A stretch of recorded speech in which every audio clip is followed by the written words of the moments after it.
Jackson gate এলাকাস্থিত Tulsibati বালিকা বিদ্যালয়ে vote দেওয়ার পর সংবাদ মাধ্যমের মুখোমুখি হয়ে বিরোধী দলের এজেন্টদের পোলিং স্টেশন থেকে বের করে দেওয়ার অভিযোগ করলেন ইন্ডিয়া জোট প্রার্থী আশিস কুমার সাহা।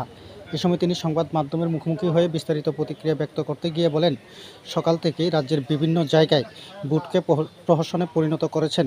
পাশাপাশি এই সময় তিনি বিস্তারিত প্রতিক্রিয়া ব্যক্ত করেন বিভিন্ন বিষয়ে সংবাদ মাধ্যমের মুখোমুখি হয়ে। আর সার্বিক পরিস্থিতি ভোট দিলেন কিরকম মনে করছেন? ভোটের নামে প্রহসন চলছে গতকাল রাত থেকে। আমার যারা পোলিং এজেন্টের সম্ভাবনা যাদের, তাদের বাড়ি ঘরে গিয়ে তালা দেওয়া, তাদের বাড়িতে গিয়ে হামলা করা, সারা রাজ্য জুড়ে একটা প্রহসনে পরিণত হয়েছে।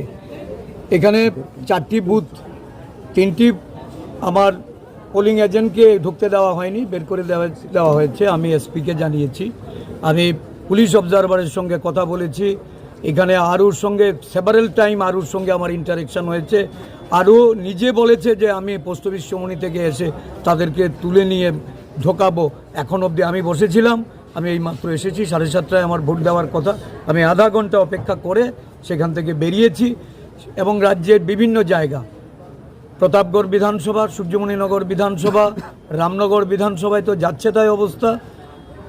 আমি বনমালীপুর সকাল থেকে এই দৌড়ঝাঁপ চলছে। বিলোনিয়া থেকে খবর পেয়েছি, সোনামুড়া, ধনপুর, সারা রাজ্য জুড়ে, উদয়পুরে আমাদের বহু জায়গা থেকে পোলিং এজেন্টদের বের করে দেওয়া হয়েছে। এখন চলছে ভোটারদের লাইন থেকে বের করে দেওয়া। একটা ভোটের নামে অরাজক পরিস্থিতি তৈরি করেছে। আমি যাচ্ছি, কিছু কিছু সেন্টারে যাব এখন, তারপর বেলা শেষে আমি সার্বিকভাবে আপনাদেরকে বলব।